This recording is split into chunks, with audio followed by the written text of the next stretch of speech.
En voyant le petit pli sur le doigt de sa fille à la morgue, la mère se met soudain à se demander si la mort existe vraiment. Comment ce petit détail a-t-il pu sauver 2 vies en affrontant une force incroyable? Aujourd'hui, tu vas découvrir cet événement miraculeux à travers cette histoire. Reste avec nous jusqu'à la fin et savoure ce moment. Ce matin-là, il faisait plus chaud que d'habitude à Los Angeles. Isabelle Montoya lissa ses cheveux avec ses doigts, le visage fatigué, les yeux trahissant ses nuits blanches. 6 mois loin de chez elle, 6 mois de réunions, de contrats, d'hôtels de luxe, de dîners interminables. Mais tout cela n'avait plus d'importance maintenant. Elle voulait juste rentrer chez elle, sentir l'odeur de sa fille, entendre son rire résonner dans le salon. C'était sa raison de vivre, Renata. La voiture s'est arrêtée devant le grand portail du manoir. Elle n'a même pas attendu le chauffeur. Elle sortit, attrapa son sac et, avant de sonner, elle remarqua quelque chose. La porte latérale qui menait directement au jardin arrière était entr'ouverte. Juste une petite fente, mais suffisante pour lui donner des frissons dans le dos. « Hé !» marmonna-t-elle en fronçant les sourcils. Isabelle poussa lentement la porte en fer, qui grinça doucement. Le jardin était trop calme. Même les chiens qui couraient toujours dans les parages n'aboyaient pas. Elle regarda autour d'elle. Pas d'employés, pas de mouvement. Le talon fin de sa sandale faisait un bruit sec sur le sol en pierre. Elle accéléra le pas, traversa le jardin, monta les 2 marches menant à la terrasse et ouvrit la porte d'entrée. Elle n'avait pas de clé. La porte n'était pas verrouillée. Elle appela d'une voix plus forte. « Renata, c'est moi. Renata, je suis là. » Rien. L'air à l'intérieur était lourd, chaud, avec une odeur bizarre, un mélange de vieux parfums et d'autres choses, plus stagnant. Elle laissa tomber son sac par terre sans s'en rendre compte et marcha jusqu'au milieu de la pièce. Son cœur battait à tout rompre dans son cou. Les fenêtres étaient fermées, les rideaux à moitié ouverts. La lumière du soleil filtrait à travers de minces rayons, illuminant les particules dans l'air. C'était comme si personne n'avait vécu là depuis des jours, peut-être plus longtemps. Isabelle se retourna lentement, face au silence. Son téléphone portable vibra dans son sac, mais elle ne répondit pas. Quelque chose n'allait pas, et ce n'était pas seulement le portail. Elle appela à nouveau. « Renata, où es-tu, mon amour ?» Elle n'entendit que l'écho de sa propre voix. Elle plissa les yeux, déglutit péniblement et pensa « Quelque chose ne va pas ici ». Elle se dirigea vers le salon et fit un pas à l'intérieur. La porte se referma derrière elle avec un grand bruit. Le son résonna dans toute la maison comme si elle était vide. Elle regarda autour d'elle et se figea. Le salon était saccagé. Sur la moquette claire, des bouteilles étaient éparpillées, certaines encore pleines, d'autres cassées, le verre reflétant la lumière du soleil. Des verres gisaient sur le sol.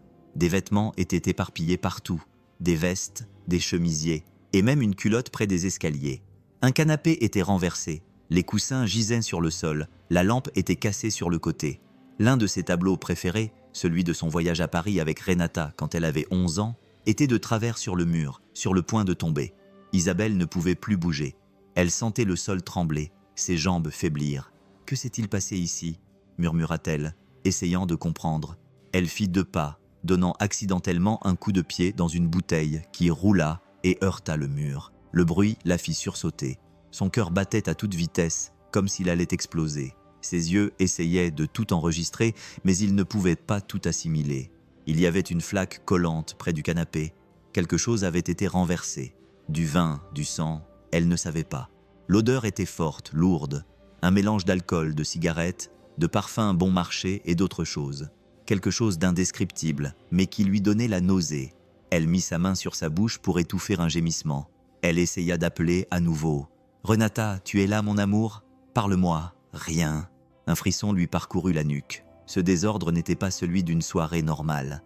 Ce n'était pas une fête normale. Quelque chose n'allait pas ici. Vraiment pas. C'était comme si quelqu'un était entré par effraction, ou comme si quelque chose d'horrible s'était passé à l'intérieur. Elle marcha lentement vers le fauteuil près de la cheminée. La couverture qui était toujours pliée là était par terre, sale. Une seule chaussure à talons hauts était retournée, et il y avait une tache sombre sur la coudoir du fauteuil. Isabelle la toucha avec 2 doigts et recula. C'était collant. Ce qui s'était passé dans cette maison n'était pas une mince affaire. Elle prit une profonde inspiration. Elle essaya de respirer par les dents, mais elle s'étouffa. Ses yeux se remplirent de larmes. Pas seulement à cause du choc, mais parce que quelque chose en elle se brisait. « Mon Dieu !» murmura-t-elle, sans savoir si elle demandait de l'aide ou du pardon. « Renata, réponds-moi s'il te plaît. C'est moi, ma fille. C'est maman. » Soudain, elle se mit à marcher rapidement. Elle traversa le salon, trébuchant sur des morceaux de verre et des verres cassés, donnant des coups de pied dans les vêtements qui traînaient. À chaque pas, son cœur battait plus vite. Elle atteignit les escaliers et les monta en courant, s'agrippant fermement à la rampe. Renata. L'écho de son cri résonna dans toute la maison. Elle ouvrit la première porte à droite, la chambre d'amis, vide. Les couvertures étaient encore soigneusement pliées, comme si personne n'y avait dormi depuis des semaines. Elle courut vers la deuxième porte, le bureau en désordre, mais également vide. « Mon amour, réponds-moi, s'il te plaît. » Sa voix était désormais rauque, étouffée par les larmes. Elle ne clignait plus des yeux. Son regard était fixe, scrutant chaque recoin, chaque ombre. La sueur coulait sur son front. Elle ouvrit une autre porte. Rien, le couloir, le silence. Seuls ses pas résonnaient sur le parquet. Sa respiration devenait de plus en plus courte. Elle arriva devant la porte de sa fille et s'arrêta, la main sur la poignée. Son cœur battait si fort qu'elle avait l'impression d'avoir un tambour dans la poitrine. Elle ouvrit lentement la porte. La pièce était sombre, les rideaux fermés et l'odeur à l'intérieur était pire, bien pire. Isabelle recula d'un pas, leva le bras et se couvrit le nez. Oh mon Dieu, ce mélange était pourri, comme quelque chose de décomposé, quelque chose de mort, de la nourriture jetée, un animal, elle ne savait pas, mais c'était une odeur qui faisait mal à l'intérieur. Elle alluma la lumière, l'ampoule clignota 2 fois avant de s'allumer correctement, puis elle le vit. Le drap était tout froissé, l'oreillère était par terre, une chaise était renversée dans un coin. Les murs avaient des marques bizarres, comme si quelqu'un avait traîné ses doigts sales dessus. Il y avait un verre avec du rouge à lèvres séché sur le bord, une seule tongue à côté du lit, et le vide. Cette chambre avait toujours senti le shampoing de sa fille, sa lotion, sa vie. Maintenant, c'était comme si elle n'appartenait plus à personne. Isabelle fit 2 pas chancelants à l'intérieur. Elle s'assit sur le bord du lit, les mains tremblantes, le regard perdu. « Où es-tu, ma fille ?» Sa voix était presque inaudible, comme un soupir fatigué.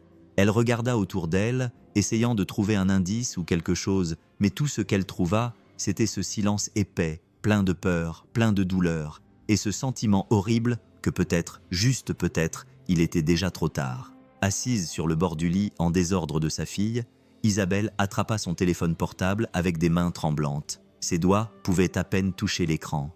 Elle prit une profonde inspiration, essayant de se calmer. Elle tapa le nom de Renata sur l'écran. Elle attendit. Ça sonna 1 fois, 2 fois, 3 fois, jusqu'à ce qu'une voix électronique rompe le silence. « Ce numéro n'est pas disponible. » Elle fixa l'écran comme si ça n'avait aucun sens. Elle réessaya. « Non, non, Renata, s'il te plaît, » murmura-t-elle doucement, comme si sa fille pouvait l'entendre de là où elle était. Elle appuya sur le bouton des appels récents et fit glisser son doigt vers le haut. Le dernier appel entre elles remontait à 1 semaine. Un bref appel vidéo. Renata avait l'air bizarre, mais elle avait dit qu'elle allait bien. Maintenant, son numéro n'existait plus. « Qu'est-ce que tu as fait, ma fille ? Que s'est-il passé ?» murmura-t-elle, la voix brisée. Puis, elle décida de chercher quelqu'un d'autre, quelqu'un qui savait où était sa fille. Elle ouvrit la liste de contacts de son téléphone. Elle commença à regarder les noms, mais rien n'avait de sens pour elle. Petite sorcière, chien fou, Lali Lali, Fumée, Drika Polvora, Chino X, tous des surnoms. Des gens dont elle n'avait jamais entendu parler. Pas de nom de famille, pas de référence claire, juste des surnoms, des abréviations, des émojis à la place des noms de famille. C'était comme si Renata avait créé un réseau secret hors de portée de sa mère. La chambre, le silence, les odeurs, les noms bizarres, le numéro hors service, tout ça créait un vide en elle, un trou noir sans fond. Sa fille avait disparu et elle était là, entourée de signes qu'elle ne comprenait pas. Et pire encore, complètement seule. Le cœur serré, Isabelle quitta la chambre de Renata. Elle marchait lentement, comme si son corps était plus lourd. Le silence régnait dans toute la maison. Mais à l'intérieur, le bruit était insupportable. Des pensées confuses, des souvenirs sans importance, une peur qui la rongeait. Elle descendit les escaliers avec précaution, regardant de chaque côté comme si elle s'attendait à voir sa fille sortir d'un coin, souriante, lui disant que tout cela n'était qu'un malentendu. Mais cela n'arriva pas. La cuisine était à l'arrière. Cela avait toujours été leur endroit préféré. Elles y buvaient leur café ensemble, Renata y préparait des brigadeiros tôt le matin et inventait des recettes juste pour la faire rire. C'était là qu'Isabelle se sentait le plus mère. Mais ce jour-là, elle n'ouvrit pas la porte lentement. La lumière naturelle de la fenêtre illuminait la pièce. Tout semblait normal à première vue, mais il y avait quelque chose d'étrange dans l'air, une odeur amère trop sucrée qui lui donnait la nausée. Elle fit 2 pas à l'intérieur, et alors elle le vit. Sur le comptoir se trouvait un verre, épais et lourd, contenant un peu de liquide sombre. Ce n'était ni du vin ni du soda, c'était quelque chose de différent, épais, presque noir, et il y avait des traces sur le bord du verre, comme si quelqu'un avait bu ou bavé là. Isabelle s'approcha, se pencha lentement et toucha le verre du bout des doigts. Il était collant. Elle retira immédiatement sa main, prise de nausée, l'estomac noué. Puis, sur le sol, presque caché sous le meuble, elle vit la seringue, une seringue usagée, le capuchon de l'aiguille jeté à côté, le corps en plastique à moitié sale avec un peu de liquide à l'intérieur, de la même couleur sombre que le verre. Isabelle se figea.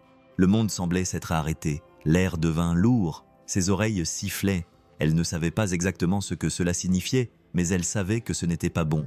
Elle savait que cet objet était le symbole de quelque chose qu'elle ne voulait jamais imaginer, jamais voir. « Non, ce n'est pas possible », murmura-t-elle, la voix tremblante. Elle s'appuya sur l'évier, agrippant fermement le marbre, les yeux remplis de larmes, la tête qui tournait, le cœur battant de manière irrégulière. Cette cuisine n'était plus l'endroit sûr qu'elle était autrefois. Elle ne sentait plus le gâteau et l'amour. Elle avait le goût amer de la vérité qui s'annonçait, et Isabelle n'était pas prête pour ça. Isabelle retourna dans la chambre de sa fille comme si elle portait le monde entier sur ses épaules. L'odeur désagréable flottait toujours dans l'air, mais maintenant c'était comme si elle ne la remarquait même plus. Elle avait besoin de comprendre. Elle avait besoin de trouver une réponse. Elle se dirigea vers la commode. Elle ouvrit lentement le tiroir. Rien. Elle regarda sur les étagères, sur le sol. Puis elle vit quelque chose entre le matelas et le mur. Un cahier bleu clair, plié en 2, au bord usé. Elle le ramassa avec précaution. Il était léger, mais dans les mains d'Isabelle, il pesait une tonne. Elle s'assit sur le bord du lit et l'ouvrit. Sur la première page, il y avait un dessin fait à la main, un simple bébé, avec des traits enfantins, un visage rond, les yeux fermés, une tétine, et à côté, un petit cœur dessiné au crayon rouge, avec une écriture de fille juste en dessous. « Je t'attendrai ». Isabelle se figea, tourna lentement la page, un autre dessin, cette fois-ci un ventre rond et une main posée dessus. La légende disait « Je ne vais pas faire ça toute seule ». Elle porta la main à sa bouche. Son cœur battait à toute vitesse. Les mots hurlaient sur la page. « Je t'attendrai. Je ne vais pas faire ça toute seule ». Elle tourna une autre page, de petites phrases éparpillées, comme des pensées aléatoires. « Je ne sais pas comment faire. Je ne voulais pas. Je voulais te le dire, mais tu étais toujours loin. » Les mots dansaient devant ses yeux. L'image de sa fille lui revint avec force. Son regard baissé sur son téléphone portable, sa voix froide sur la vidéo, la conversation d'il y a une semaine. « Salut maman, tout va bien. Je suis juste fatiguée, mais contente que tu viennes », avait dit Renata, détournant le regard sans vraiment sourire. « Tout va bien là-bas » avait demandé Isabelle en relisant les documents de la réunion pendant qu'elle parlait. « Oui, j'ai hâte que tu arrives. » Maintenant, ces mots avaient une autre résonance. Ils étaient une supplication, un cri caché, et elle ne l'avait pas entendu. Ou pire, elle l'avait entendu mais n'avait pas voulu comprendre. Isabelle serra le cahier contre sa poitrine. L'odeur de sa fille imprégnait encore le papier. La pièce était désormais le reflet de la distance qui les séparait, non pas physiquement, mais spirituellement. Là, elle pleura doucement, comme quelqu'un qui implore le pardon, car pour la première fois, elle comprenait. Renata avait toujours parlé, mais en silence, uniquement à travers ses dessins, et elle ne l'avait pas entendu. Isabelle se leva du lit comme si quelqu'un l'avait frappée. Le carnet glissa de ses mains et tomba sur le sol, ouvert, les dessins tournés vers le haut, mais elle ne se retourna pas. Elle ne pouvait plus respirer. Son cœur battait dans son cou, le sol semblait s'éloigner de ses pieds. Elle sortit de la pièce en titubant. Elle s'appuya contre le mur dans le couloir. Son téléphone portable était dans sa main. Elle n'y réfléchit même pas. Elle composa le numéro du chef de la sécurité de la maison, Gilberto. Il sonna 2 fois. Il répondit d'une voix endormie. « Gilberto ? Où sont-ils tous ? Pourquoi la maison est-elle vide ? Où est l'équipe ?» Sa voix était forte, rapide, presque désespérée. À l'autre bout du fil, il y eut un silence pendant une seconde. Puis la réponse vint, incertaine. « Madame Isabelle, Renata nous a dit hier après-midi de prendre notre journée, que tout allait bien, qu'elle voulait être seule et que nous devions également laisser le personnel de cuisine et de ménage libre. Tout le monde est parti. C'est elle qui l'a demandé. » Isabelle sentit un frisson la parcourir. « Elle avait renvoyé tout le monde. « Tu es sûre ?»« Oui, madame. Je lui ai quand même demandé si elle était sûre. Elle a dit qu'elle voulait juste se reposer, qu'elle était fatiguée et qu'elle voulait du silence. » Isabelle s'adossa contre le mur. La main qui tenait le téléphone portable se mit à trembler. Le monde tournait autour d'elle. Et après ça, personne d'autre ne l'a vue. Personne. « Non, madame. Je pensais que tout allait bien. Pardonnez-moi. » Elle raccrocha sans rien dire d'autre. Le téléphone tomba par terre. Elle se dirigea vers le salon et regarda autour d'elle. Maintenant, tout s'expliquait. Le portail ouvert, la maison vide, le silence, personne à voir, personne pour aider. Renata s'était isolée et personne ne l'avait remarqué. La panique la submergea comme une vague. Elle s'assit par terre, respirant bruyamment, les yeux grands ouverts, les doigts serrés sur sa jambe, comme si elle était sur le point de s'évanouir. Dans sa tête, il n'y avait qu'une seule pensée. Elle demandait de l'aide, et je ne l'ai pas vue. Le silence dans la maison, qui était déjà bizarre avant, était maintenant assourdissant. Isabelle ressentait l'absence de sa fille comme un coup de poignard dans le cœur. La solitude de l'endroit était la solitude de sa fille, qui lui criait au visage. Et elle, puissante, riche, pleine de contacts, ne savait pas où était sa fille, ne savait pas ce qui s'était passé, ne savait même pas par où commencer. Là, sur le sol de son propre salon, Isabelle Montoya pleura pour la première fois comme si le monde s'écroulait, parce que c'était peut-être le cas. Le téléphone portable sonna, l'écran tremblant dans sa main. C'était un numéro inconnu avec un indicatif de Los Angeles. Isabelle répondit d'une voix brisée. « Bonjour !» À l'autre bout du fil, une voix masculine, sérieuse et directe. « Madame Isabelle Montoya, nous vous appelons du bureau du médecin légiste de la ville de Los Angeles. Vous êtes répertoriée comme contact d'urgence pour une jeune femme nommée Renata Montoya. Nous avons trouvé un corps avec des documents à son nom. Nous avons besoin que vous veniez pour procéder à une identification officielle. » Silence. Isabelle ne répondit pas. « Madame, vous m'entendez » Oui, elle entendait, mais elle ne pouvait pas parler. Elle avait le souffle coupé.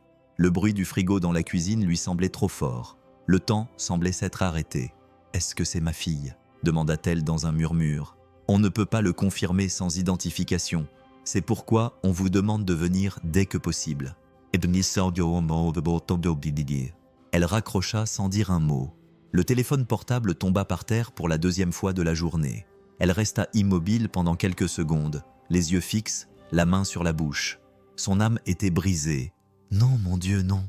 murmura-t-elle, comme si le répéter pouvait empêcher que cela soit vrai. Elle courut dans sa chambre, attrapa son sac et ses clés, quitta la maison sans regarder le portail, monta dans sa voiture et démarra le moteur, les mains tremblantes.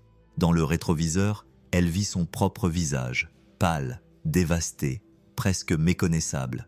Sur le chemin, elle n'alluma pas la radio, ne regarda pas son téléphone portable, se contenta de conduire. Le silence à l'intérieur de la voiture était insupportable, alors elle se mit à parler toute seule, comme si sa fille était assise. « Ça ne peut pas être toi !»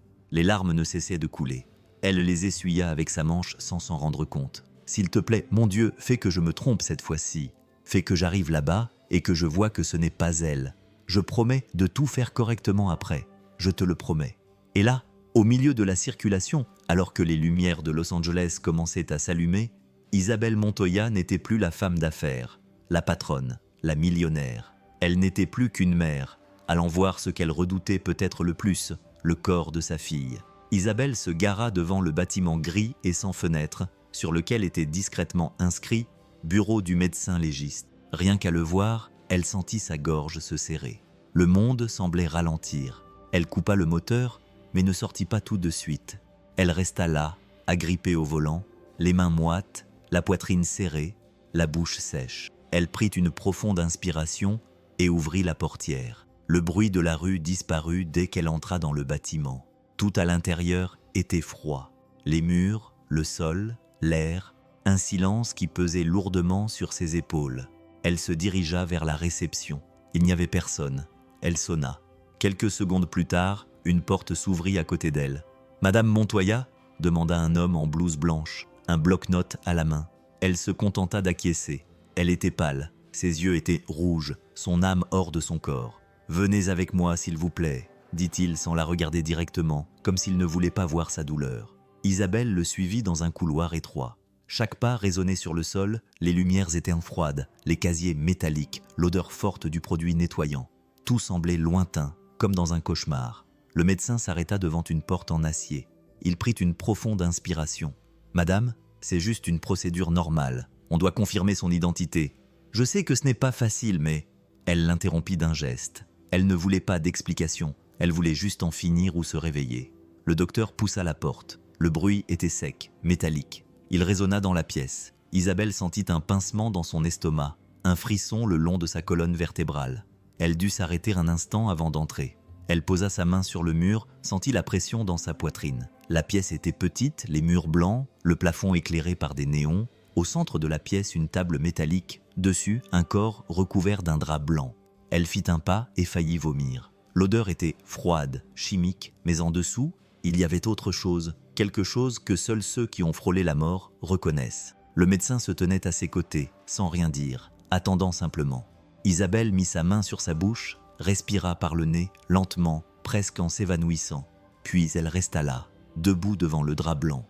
Le temps s'arrêta et un cri se forma en elle, prêt à éclater. Le corps était là, immobile, allongé sur la table métallique, recouvert d'un drap blanc. Le tissu se soulevait légèrement sous l'effet de la climatisation, de manière presque imperceptible. Et c'était tout. Le silence, le froid et une douleur qui commençait déjà à envahir tout son corps, même si elle n'en était pas encore sûre. Le médecin regarda Isabelle comme pour lui demander la permission, sans rien dire. Elle ne répondit pas, se contentant d'acquiescer très lentement et de porter la main à sa poitrine. Puis il prit le bord du drap et le tira délicatement, d'abord le visage. Isabelle se figea. Tout le monde se figea. Le visage pâle, très pâle, les lèvres violettes et sèches, et les cils, ces cils fins et longs, qu'elle-même avait l'habitude de peigner quand Renata était enfant avant d'aller à l'école. Elle disait toujours qu'ils ressemblaient à ceux d'un ange. Elle vit et n'arrivait pas à y croire. Ce n'était pas possible. Ça ne pouvait pas être vrai, mais ça l'était. Le cri sortit sec, déchiré, comme si sa gorge se brisait. Elle fit 2 pas en avant et se jeta sur le corps. « Ma fille, mon amour, non, s'il te plaît. » Sa voix venait d'un endroit qu'elle-même ne connaissait pas. Elle pressa le visage de sa fille contre sa poitrine, embrassa ses cheveux, serra ses épaules et la secoua doucement, comme si elle essayait de réveiller quelqu'un d'un profond sommeil. « Réveille-toi, s'il te plaît. C'est moi. Maman est là. Ne me fais pas ça, s'il te plaît. » Le médecin baissa les yeux. 2 infirmières entrèrent, mais elles ne bougèrent pas. C'était un moment que personne ne voulait toucher. Un moment de douleur pure et sans filtre. La douleur d'une mère voyant quelque chose qu'aucun cœur ne peut supporter.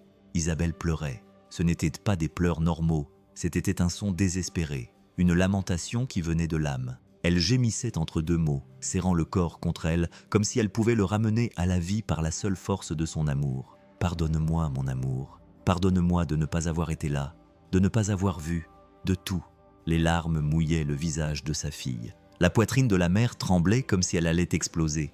C'était comme si, dans cette étreinte, elle essayait de rassembler les morceaux de son propre cœur. Isabelle se tenait à côté de la table métallique, le corps de sa fille dans les bras, comme si elle pouvait la réchauffer avec son propre corps, le front appuyé contre celui de Renata, les yeux fermés, le visage mouillé de larmes, tremblant de tout son être. Ses bras serrés, forts, comme si l'amour était une couverture capable de la ramener, comme si le temps pouvait être un peu remonté, juste assez pour empêcher cela, pour protéger, pour sauver. Entre 2 sanglots, sa voix commença à sortir, faible, coincée, coupée. « Pardonne-moi, mon amour, pardonne-moi, je suis là maintenant, tout va bien se passer. » Sa voix était celle de quelqu'un qui essayait de se convaincre. Elle lui caressa les cheveux, démêla un nœud, glissa une mèche derrière son oreille, de petits gestes, les mêmes qu'elle faisait quand Renata était enfant, et se réveillait d'un cauchemar. « S'il te plaît, ne me quitte pas, ma fille. Pas maintenant, c'est ça. » Isabelle pressa sa joue contre la poitrine de sa fille comme elle le faisait quand elle était bébé. Elle essayait d'entendre ce qui n'avait plus aucun son. Elle cherchait un signe, un soupir, un murmure, n'importe quoi. « Pardonne-moi de ne pas avoir vu, d'avoir été loin, de ne pas avoir écouté, de ne pas avoir compris tes silences. » Elle embrassa son front froid, avec tant d'affection, avec tant de douleur, qu'on aurait dit qu'elle voulait concentrer tout l'amour du monde dans un seul baiser. « Ça fait tellement mal, ma fille, tellement mal, tu ne sais pas à quel point. » Et elle pleura en parlant, elle pleura en demandant, elle pleura comme si pleurer pouvait empêcher la faim. « Je t'aime tellement. S'il te plaît, ma fille, reviens. » La pièce resta silencieuse. Mais là, à ce moment-là, l'amour d'une mère remplissait tout. chaque recoin, chaque espace. Je suis là maintenant. Tu n'es plus seule. Je te jure que tu n'es pas seule. Elle lui caressa le visage comme si elle était une poupée de porcelaine. Doucement, avec précaution, ne me quitte pas, mon amour. Ne me quitte pas. Et au plus profond de son âme, une partie d'elle mourait avec elle. Parce que pour une mère, le pire n'est pas de perdre. Le pire est de ne pas avoir pu protéger. Isabelle resta là, serrant le corps de sa fille dans ses bras pendant des minutes qui lui semblèrent des heures. Le temps s'était arrêté. Il n'y avait plus de vie en dehors de cette pièce froide, juste elle, sa douleur et ce silence qui semblait crier plus fort que tout. Les mains tremblantes, elle essaya d'ajuster le drap. Elle voulait mieux couvrir les épaules de sa fille, la protéger du froid comme elle le faisait quand Renata s'endormait sur le canapé en regardant des dessins animés. Elle tira le tissu lentement, avec précaution, comme si elle pouvait encore lui faire mal. Et c'est là qu'elle le vit. La main droite, qui était partiellement découverte, reposait avec tous les doigts détendus sauf un, le petit doigt. Le petit doigt était légèrement plié, presque imperceptiblement, mais il était là. Un détail que personne d'autre ne remarquerait, sauf elle. Elle connaissait ce geste. C'était un tic. Renata faisait ça depuis qu'elle était petite, chaque fois qu'elle tombait dans un sommeil profond. C'était automatique, une légère courbure, comme si le doigt s'endormait avant le reste du corps. Isabelle se figea. Le monde semblait se rétrécir autour d'elle. L'air avait disparu, ses yeux s'écarquillèrent. Elle resta immobile, sans cligner des yeux. Isabelle murmura comme si elle avait peur de sa propre voix. Elle fixa la main. Le doigt ne bougeait pas, mais il était plié comme s'il était vivant, comme s'il était toujours là. « Renata, mon amour », répéta-t-elle plus doucement, la voix brisée, les yeux humides, remplis d'espoir et de terreur. En même temps, sa respiration s'accéléra. Son cœur battait à tout rompre. Elle ne savait pas si elle devenait folle ou si elle assistait à un miracle. Mais cette petite courbe dans le doigt appartenait à sa fille et à elle seule. Isabelle resta là, paralysée, le monde en pause, son esprit disant une chose, son cœur en criant une autre. « S'il te plaît, ma fille, dis-moi que oui, dis-moi que tu es là. » Elle était froide, mais il y avait quelque chose de différent, une légère chaleur, un reste de vie. Isabelle resta immobile, puis elle passa lentement son doigt sur le dos de la main de sa fille, la serra légèrement, attendit, le cœur battant si fort qu'il semblait résonner comme un tambour dans sa poitrine. C'est alors qu'elle le sentit, une vibration si faible qu'elle aurait pu passer inaperçue. Mais elle la sentit. Ce n'était pas un spasme, c'était comme un faible pouls, un signal caché venant de l'intérieur, une supplication, un appel. Isabelle retint son souffle, les yeux à nouveau remplis de larmes. Elle ne pleurait plus de douleur, elle pleurait de choc, d'espoir, de peur, de tout à la fois. Elle fixait le visage de sa fille, immobile. Ses cils ne bougeaient pas, ses lèvres étaient toujours violettes, mais quelque chose n'allait pas. Elle regarda à nouveau sa main, puis ses bras, son cou, puis les draps. C'est alors qu'elle remarqua qu'au milieu du drap, juste en dessous de son nombril, il y avait une petite bosse subtile, mais qui n'était pas là auparavant. Une courbe douce et arrondie, ce n'était pas un gonflement, ce n'était pas aléatoire, c'était un petit ventre presque invisible. Mais alors, Isabelle ouvrit grand les yeux, porta sa main à cet endroit, le toucha doucement, la paume tremblante, et resta là à le sentir. Et ce qui n'était presque rien semblait soudain être tout. Une certitude, un appel de la vie. « Non, ce n'est pas possible », murmura-t-elle, la voix brisée. Elle se figea, les mots coincés dans sa gorge. Ce qu'elle voyait, elle ne pouvait pas l'ignorer, elle ne pouvait pas faire semblant, ça ne pouvait pas être une coïncidence. Sa fille était peut-être encore en vie, et elle n'était peut-être pas seule. Ça ne pouvait pas être son imagination, ça ne pouvait pas être de la folie. Elle bondit. « À l'aide !» cria-t-elle, sa voix transperçant l'air froid de la pièce. « Quelqu'un, s'il vous plaît, un médecin, des infirmières, quelqu'un m'entend ?» Le même médecin qui lui avait montré le corps fut surpris. « Madame Montoya, que s'est-il passé ?» Elle désigna la table, les yeux écarquillés, haletante. « Elle n'est pas morte, sa peau n'est pas froide, son doigt bouge. Il y a quelque chose dans son ventre. Ma fille est vivante. » Le médecin échangea un regard avec une infirmière qui entrait derrière lui. Isabelle remarqua le doute, le regard incertain. « Non, ne me regardez pas comme ça. Examinez-la maintenant. » Ils s'approchèrent lentement. L'infirmière toucha le bras de Renata, puis son cou, et s'arrêta. Le médecin apporta un appareil et le passa sur sa poitrine. Ils restèrent silencieux pendant quelques secondes qui semblèrent une éternité. Isabelle faisait les 100 pas. Elle avait les mains sur le visage, Son cœur battait à toute vitesse. « Allez, qu'est-ce qui se passe ?» Le médecin fronça les sourcils, déglutit et secoua la tête. Isabelle cria « J'en suis sûre, ma fille est en vie !» Elle s'approcha à nouveau. Elle prit la main de sa fille. « Je te tiens, mon amour. Maman est là. Personne d'autre ne te touchera. » Mais les autres restaient là, à regarder tristement. « Qu'est-ce que vous attendez ? Emmenez-la maintenant, aux urgences. » Le docteur appela des renforts. 2 autres personnes entrèrent. L'infirmière a pris Isabelle dans ses bras, lui disant de se calmer, qu'elle était en crise à cause du traumatisme. Isabelle ne lâchait pas sa fille, hurlant de toutes ses forces, avec tout l'amour qu'elle ressentait. Isabelle ne pouvait que répéter une seule chose. « Tiens bon, mon amour, tiens bon, s'il te plaît, tiens bon !» Le chaos régnait déjà dans le couloir du bureau du médecin légiste. Des cris, des bruits de pas précipités, des voix qui se croisaient dans les airs. Isabelle se tenait à côté de la civière, les yeux rivés sur le visage de sa fille. Les médecins en blouse blanche ne semblaient toujours pas comprendre ce qu'ils voyaient. Tout se passait rapidement et lentement à la fois, comme un film abîmé. C'est alors qu'un médecin plus âgé est apparu au milieu de l'agitation. Il avait les cheveux gris, le regard fixe et une blouse légèrement froissée, mais il se comportait comme quelqu'un qui avait vu beaucoup de choses. « Que se passe-t-il ici ?» demanda-t-il en regardant les autres avec autorité. « Docteur, la patiente a été déclarée morte ce matin, mais cette dame dit qu'il s'agit de sa fille et qu'elle est vivante, répondit l'une des infirmières à bout de souffle. Il s'approcha de la civière, posa son sac par terre et sortit son équipement rapidement mais avec précaution.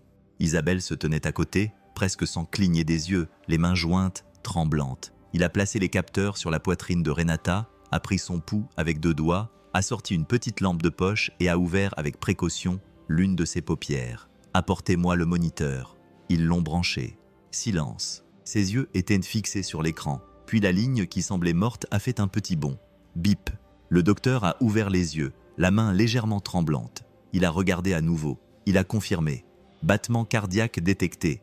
Isabelle a porté ses mains à son visage. Elle ne savait pas si elle devait rire ou pleurer. Elle est en vie.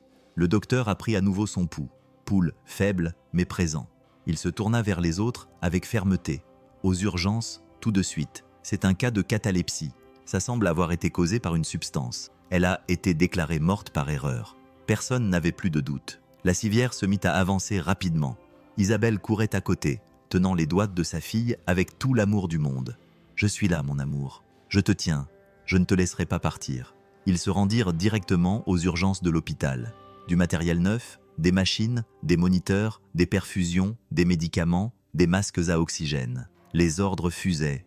Catalepsie, une affection rare. Le corps est paralysé. Les signes vitaux sont à peine détectables. Un état entre la vie et la mort. Dans le cas de Renata, elle était due à des drogues. Quelqu'un l'avait amenée à cet état, mais elle était toujours là. Elle était toujours là. Et Isabelle, debout à côté de la civière, vêtue d'une blouse d'infirmière sur les épaules, les yeux rougis et le cœur ouvert, ne savait qu'une chose. Elle était revenue. Elle était revenue pour moi. Isabelle n'a pas bougé de la porte des urgences pendant une seconde. Les heures passaient comme si elles étaient une éternité. Chaque minute, elle regardait l'horloge accrochée au mur blanc et froid, comme si le temps se jouait d'elle. Elle n'avait pas la force de s'asseoir.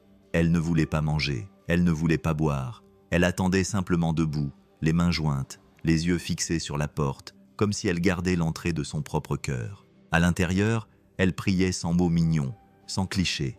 C'était une prière brute, moite, désespérée. « S'il te plaît, mon Dieu, s'il te plaît, laisse-moi la garder. Je ferai tout différemment, tout, jusqu'à ce que la porte s'ouvre lentement. » Un jeune médecin est sorti avec un tableau dans les mains. Elle a bondi. « Comment va ma fille? Est-elle en vie ?» Il a pris une profonde inspiration.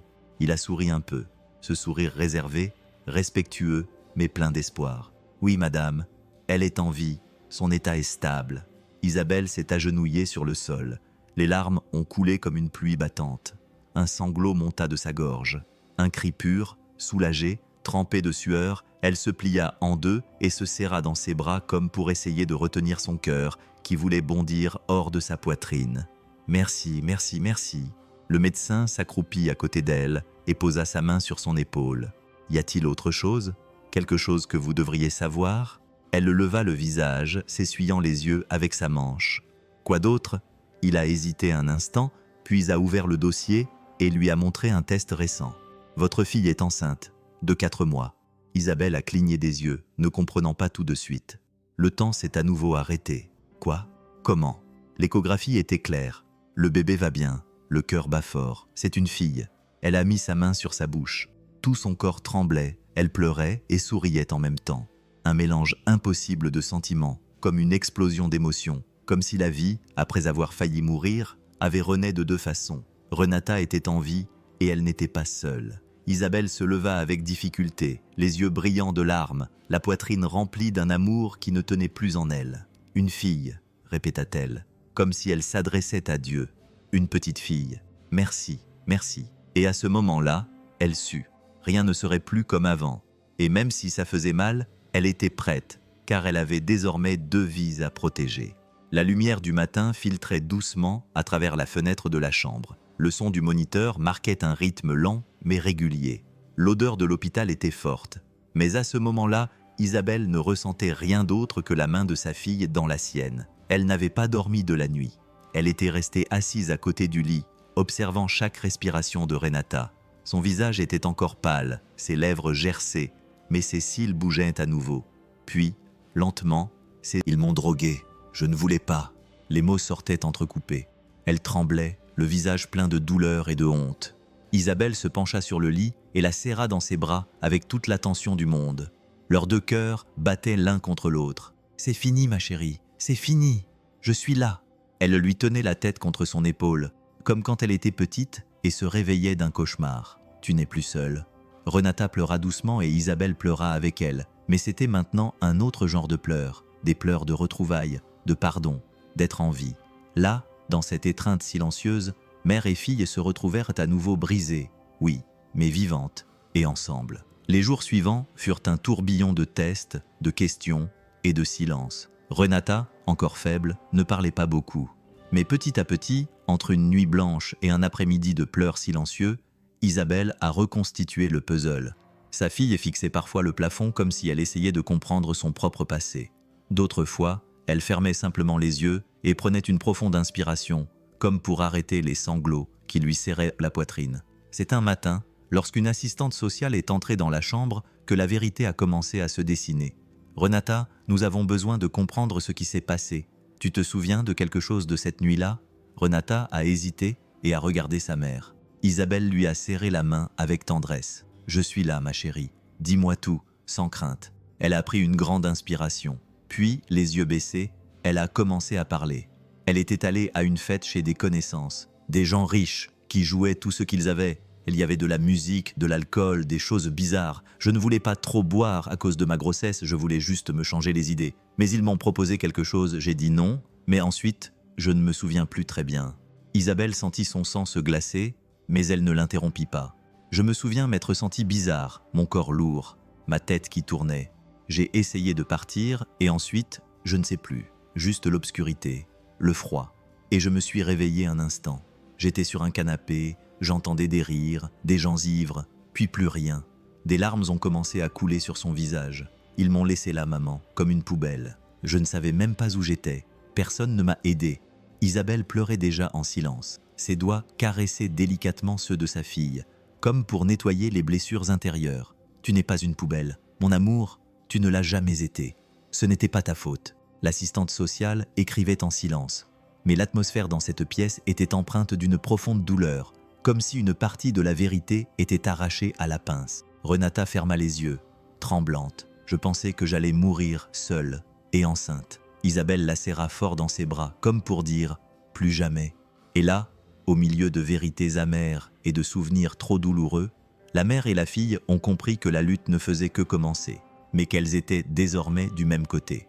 Isabelle savait qu'elle avait besoin d'en savoir plus. La douleur était déjà insupportable, mais le doute faisait encore plus mal.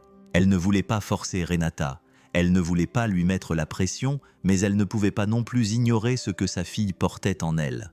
Quelque chose s'était passé, quelque chose qui avait besoin d'un nom, d'un visage, d'une conséquence. Ce furent des jours de conversation calme, de gestes lents, d'étreintes silencieuses. Isabelle attendit patiemment, et avec amour que sa fille se confie, jusqu'à ce qu'un soir, à la faible lumière de la table de chevet et au son du moniteur qui rythmait la pièce, Renata se met à parler. « Maman, tu te souviens de Matteo ?» Isabelle se tourna lentement. Sa voix était faible, comme si chaque mot pesait lourdement. Matteo Davila, le fils des Davila, les propriétaires de Pharmalux. Isabelle le connaissait. Le nom de famille était célèbre. C'était le pouvoir, c'était l'argent. Il faisait la couverture des magazines, inaugurait des hôpitaux, investissait dans la recherche et aussi dans des fêtes luxueuses, toujours entouré de jeunes, d'appareils photo et de faux sourires. Renata prit une profonde inspiration. C'était il y a des mois, lors d'une fête dans la vallée. On a bu. Il était super bourré. Moi non plus, je ne réfléchissais pas, je ne savais pas. Ses yeux se remplissaient déjà de larmes. Il t'a forcé ? Renata secoua la tête. Non, il ne m'a pas forcé, mais je n'étais pas bien. Je n'étais pas tout à fait consciente. Ce n'était pas violent, mais ce n'était pas non plus attentionné ou affectueux. C'était comme si je n'étais rien. Et puis, il m'a ignoré, comme si je n'existais pas. Isabelle ressentit une douleur qu'elle ne pouvait expliquer. Ce n'était pas seulement de la colère, c'était quelque chose de plus profond. Un vide, un goût amer qui lui montait à la gorge, le genre de choses qui vous brisent de l'intérieur. Et quand j'ai découvert que j'étais enceinte, j'ai essayé de le retrouver, mais il m'a bloqué de toutes parts. Il ne m'a plus jamais répondu. Le nom Davila n'était plus seulement un nom de famille, c'était une menace, un symbole de tout ce qui est intouchable, de tout ce qui croit pouvoir marcher sur les autres et s'en tirer à bon compte. Isabelle ferma les yeux. Elle respira lentement et prit la main de sa fille. « On ne va pas rester silencieuse, tu m'entends ?» Renata la regarda, effrayée. « Il a un nom, il a un visage, et il va écouter, et il va savoir, pas pour se venger, mais parce que tu mérites justice, parce que personne n'a le droit de disparaître après avoir fait ça. Personne. » À ce moment-là, la mère et la fille n'étaient plus seulement unies par la douleur. Elles étaient désormais liées par quelque chose de plus grand, la vérité. Et Isabelle savait qu'elle n'arrêterait pas tant que cette vérité n'aurait pas blessé ceux qu'elle devait blesser. Isabelle a décidé qu'elle ne pouvait plus attendre. Elle a appelé une vieille connaissance et a obtenu une invitation à un événement caritatif luxueux, du genre de ceux où l'on trouve du champagne hors de prix, des tapis rouges et des sourires hypocrites. C'était le genre d'endroit où Matteo Davila aimait être vu. Vêtue avec une élégance discrète, mais les yeux pleins de fureur et de vérité, Isabelle entra dans la salle d'un pas ferme. Elle ignora les flashs, les regards curieux, les chuchotements. Elle n'était pas venue pour sourire. Matteo était entouré de gens. Il riait bruyamment, un verre à la main, comme si le monde lui appartenait. Lorsqu'il vit Isabelle s'approcher, il haussa un sourcil avec mépris. Madame Montoya, quelle surprise! Elle se tenait juste en face de lui. La musique de fond jouait doucement, mais le silence autour d'eux était immédiat. Les gens ont arrêté de parler. Les agents de sécurité se sont approchés. « N'osez même pas », a-t-elle dit d'une voix basse mais ferme. « Pas un pas. » Matteo a feint un sourire. « Que se passe-t-il, Isabelle? Êtes-vous venue demander un don ?» Puis elle a parlé assez fort pour que tout le monde l'entende. « Tu as abusé de ma fille. Elle a été droguée. Elle est maintenant enceinte et a failli mourir. » Matteo ne répondit pas tout de suite. La salle était sous le choc, tout le monde attendait sa réaction. Il eut un petit rire ironique. « Madame, je pense que vous vous trompez. Votre fille voulait faire la fête. Tout le monde sait comment sont ses filles. » Elle fit un pas en avant. « Elle était inconsciente, Matteo. Tu le sais bien. Et tu as disparu. Et maintenant, tu fais comme si de rien n'était. » Il sourit à nouveau, mais cette fois, son regard se durcit. « Vous jouez avec des gens importants, Madame Montoya. Faites attention aux marches en sortant. » Cette phrase trancha l'air, mais Isabelle ne recula pas. « Je n'ai pas peur des marches, Matteo. Tu sais pourquoi? Parce que je suis descendu en enfer pour ma fille, et tu vas tomber tout seul. » Et la pièce devint complètement silencieuse. Matteo se retourna, essayant de garder son sang-froid, mais sa nervosité était visible. Isabelle se tenait là, la tête haute. Elle savait qu'à ce moment-là, sans crier, elle avait gagné la première bataille, et que Matteo avait montré qui il était vraiment. C'était un mercredi matin. Isabelle était sur la terrasse de l'hôpital en train de boire un café amer lorsque le portier est apparu avec une enveloppe brune sans adresse de retour. Elle était simple, sans aucune marque, sans nom, juste l'adresse écrite à la main en lettres froides. Elle l'a remercié et est retournée dans la chambre de sa fille, l'enveloppe dans les mains comme si c'était une pierre. Elle a attendu que Renata se rendorme et s'est assise seule dans le fauteuil du coin. Elle l'a ouverte avec précaution. À l'intérieur se trouvaient 5 photos imprimées. La première montrait Isabelle poussant le brancard de sa fille. en sueur, désespérée. La deuxième montrait Renata inconsciente, transportée dans l'ambulance. La troisième les montrait toutes les deux se tenant la main à l'hôpital. Les deux autres montraient Isabelle entrant à l'hôpital en état de choc. Derrière la dernière photo, il y avait une note écrite au stylo. « Arrête de creuser, il vaut mieux laisser certaines choses enfouies. » Isabelle se figea, serrant le papier entre ses doigts, l'estomac noué. Un frisson lui parcourut l'échine. Elle ressent un homme discret, digne de confiance, avec un passé irréprochable et du courage dans les yeux. Elle lui donna tout, les photos, la note, les dossiers hospitaliers, les noms que Renata avait entendus, tout ce qui pouvait aider. Elle garda des copies de tout dans un coffre-fort privé. Elle y imite aussi les tests médicaux, les anciens messages enregistrés sur le téléphone portable de sa fille et les documents de l'hôpital montrant comment il l'avait déclarée morte sans avoir fait suffisamment de tests. Isabelle savait ce qu'elle faisait. Elle savait à qui elle avait affaire, mais sa peur n'était jamais plus forte que l'amour qu'elle ressentait pour sa fille. Et en elle, une certitude grandissait. Si quelqu'un pensait pouvoir effrayer une mère qui avait vu sa fille frôler la mort, il s'était trompé de personne. Les nuits à l'hôpital étaient longues. Les lumières n'étaient jamais complètement éteintes. Le silence était toujours rompu par un bip, un bruit de pas, un soupir. Mais cette nuit-là, ce qui a rompu le silence, c'étaient des pleurs. Renata se tournait et se retournait dans son lit, le visage crispé. Sa poitrine se soulevait et s'abaissait lourdement. Ses yeux étaient fermés, mais des larmes coulaient. Elle rêvait. Non, ce n'était pas un rêve, c'était un souvenir. Non, non, s'il te plaît, murmurait-elle, prisonnière d'un cauchemar qui revenait chaque matin. Isabelle, qui dormait sur le canapé à côté d'elle, se réveilla en sursaut, alla vers le lit et prit la main de sa fille. « Je suis là, mon amour, je suis avec toi. » Renata bougea un peu, jusqu'à ce qu'elle ouvre soudain les yeux, effrayée, perdue, les yeux humides. « Maman, maman, il s'est moqué de moi. Personne ne m'a aidé. Personne. » Ah. Isabelle s'assit sur le bord du lit. Elle passa doucement ses doigts dans ses cheveux, lissant lentement les mèches collées par la sueur. « Chut, c'est fini, ma chérie, c'est fini, mon amour. » Renata respirait bruyamment. Son regard était perdu vers le plafond, comme si elle essayait de fuir quelque chose. Isabelle se pencha, serra le visage de sa fille contre sa poitrine et se mit à chanter très doucement. C'était la même chanson qu'elle chantait quand Renata était bébé et avait peur du noir. « Dors, ma fille, maman est là. Il n'y a pas de monstre, pas de cris, juste moi avec toi. » Sa voix était douce, ferme, avec une douceur que seule une mère connaît. Et Renata commença à se calmer. Son corps se détendit progressivement. Ses pleurs se transformèrent en soupirs. Les larmes cessèrent. « Dors, ma fille, la douleur va disparaître. Elle s'en va. Maman va te protéger. Maman ne partira pas. » Isabelle embrassa tendrement son front. Elle resta là, son front contre celui de sa fille, comme deux cœurs battant à nouveau à l'unisson. Et cette nuit-là, dans cette chambre d'hôpital froide, la berceuse devint un bouclier, une étreinte, une promesse. Plus rien ni personne ne ferait jamais de mal à Renata, plus jamais. La salle d'examen était petite, avec un éclairage tamisé et un silence qui respectait l'importance du moment. Isabelle était assise à côté du brancard, tenant la main de Renata qui fixait le plafond. Aucune des deux ne disait rien. L'air était chargé de tout ce qu'elles avaient vécu, mais aussi de tout ce qui pouvait arriver. Le médecin est entré calmement, a installé la machine et a mis le gel froid sur le ventre de Renata. Elle a tremblé un peu, mais n'a pas lâché la main de sa mère. Isabelle l'a serrée fort en retour, présente. L'écran a commencé à s'illuminer de formes floues, de points, d'ombres, jusqu'à ce que soudain, le son remplisse la pièce. Boum, boum, boum, boum, boum, boum.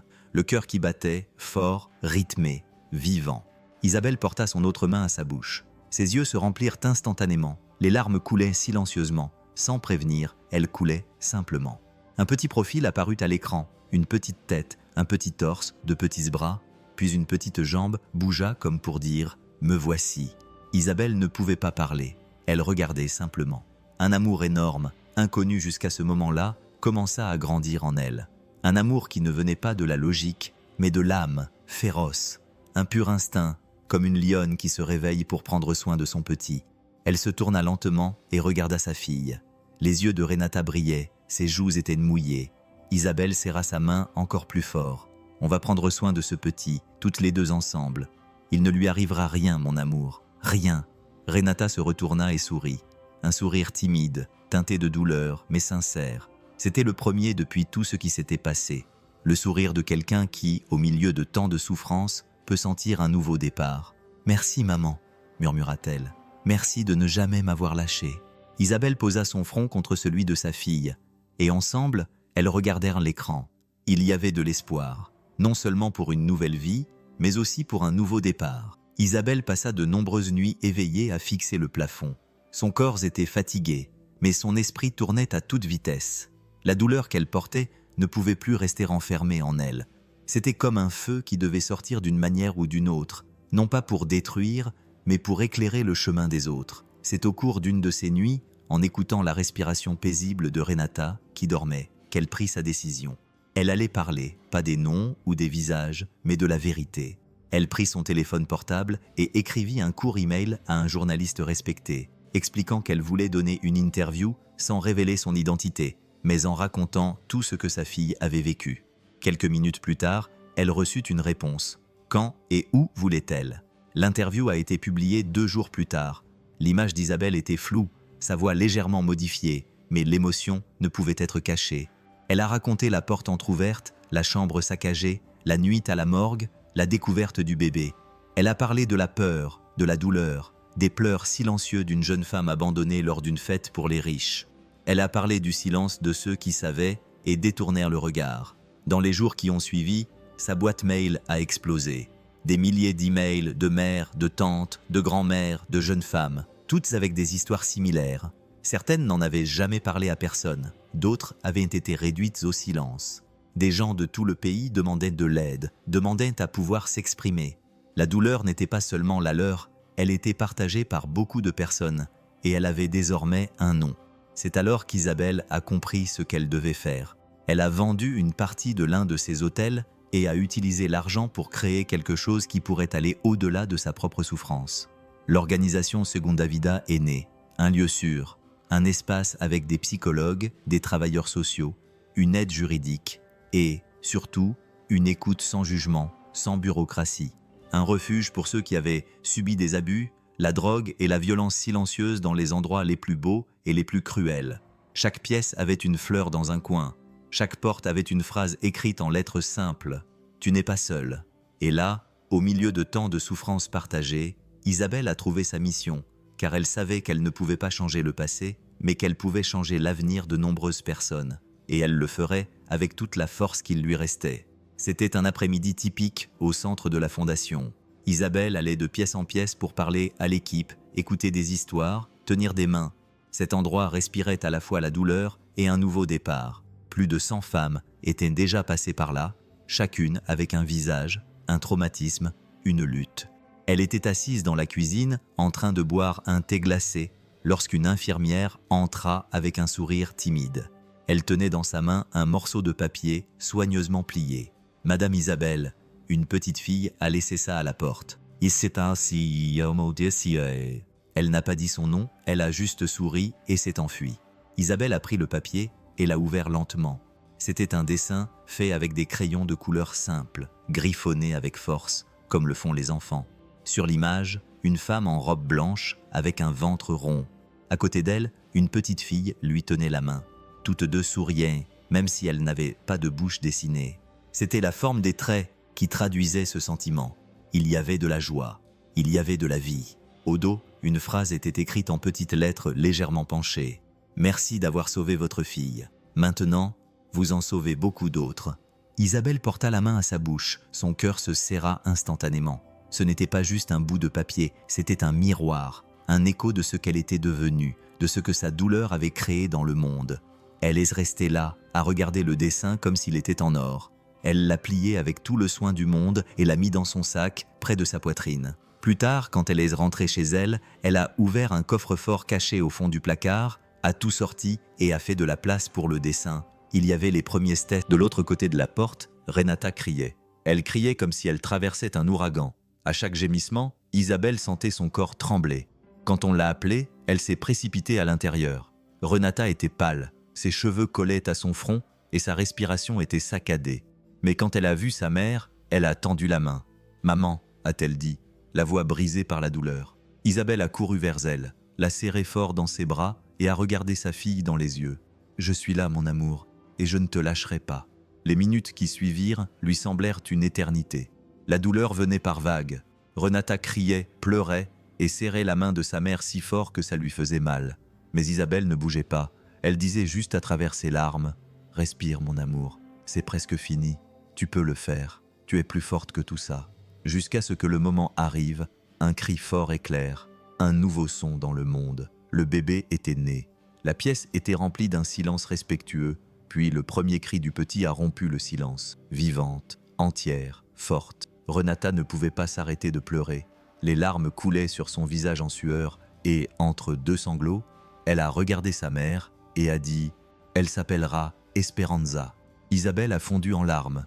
Elle pleura comme elle n'avait pas pleuré depuis longtemps, mais c'était un autre genre de pleurs, des pleurs de soulagement, de joie, de mille douleurs qui s'en allaient avec ce son de vie. Elle s'approcha de sa petite fille, qui était encore enveloppée dans une serviette blanche. Elle embrassa son petit front avec tant d'amour que cela ressemblait à un pacte. « Bienvenue, mon amour. Bienvenue dans cette famille. » Une infirmière dit quelque chose à propos du test ADN, si elle voulait suivre le protocole. Isabelle la regarda fermement. « Non, on n'en a pas besoin. Je ne veux rien de ces mauvaises personnes, ces gens pourris liés à ma fille. Cette fille est à nous, elle est bonne, elle est amour, c'est tout ce qui compte. » Et là, main dans la main, mère et fille reçurent le miracle, né après la douleur, la vie qui avait vaincu la peur, l'espoir qui avait désormais un nom.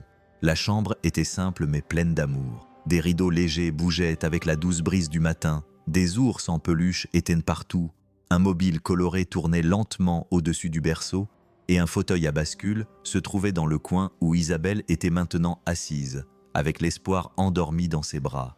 Le bébé respirait lentement, avec ce son doux que seuls les nouveau-nés ont, son petit visage calme, ses cils aussi fins que ceux de sa mère. Isabelle la regardait comme si elle pouvait y voir le passé, le présent et l'avenir. En même temps, elle se mit à chanter doucement. « Dors, ma petite fille, maman est là. » C'était la même chanson, celle qui avait bercé Renata tant de nuits, celle qu'elle avait chantée il y a quelques mois, à travers ses larmes, essayant de retenir sa fille avec sa voix, son toucher, son amour. Maintenant, elle la chantait à nouveau, mais avec une énergie différente. C'était doux, mais avec une grande force. Une chanson qui promettait de rester près du berceau. Sur le mur était accrochée une photo encadrée. Renata souriait, ses cheveux étaient détachés, son visage était calme. La lumière venait du côté, révélant la cicatrice presque effacée près de son menton, la même qu'elle avait depuis son enfance. Isabelle regarda la photo et ses yeux se remplirent de larmes. « On a réussi, ma fille », murmura-t-elle, la voix brisée. « Combien de vies sont considérées comme perdues alors qu'elles ont juste besoin de quelqu'un qui regarde plus loin. Dans cette histoire, que ferais-tu si tu étais Isabelle? Si tu étais Renata, pourrais-tu faire à nouveau confiance? Écris tes commentaires, je les lis tous. Pour plus de drames réels comme celui-ci, abonne-toi et active les notifications. Et retrouvons-nous dans la vidéo actuellement à l'écran.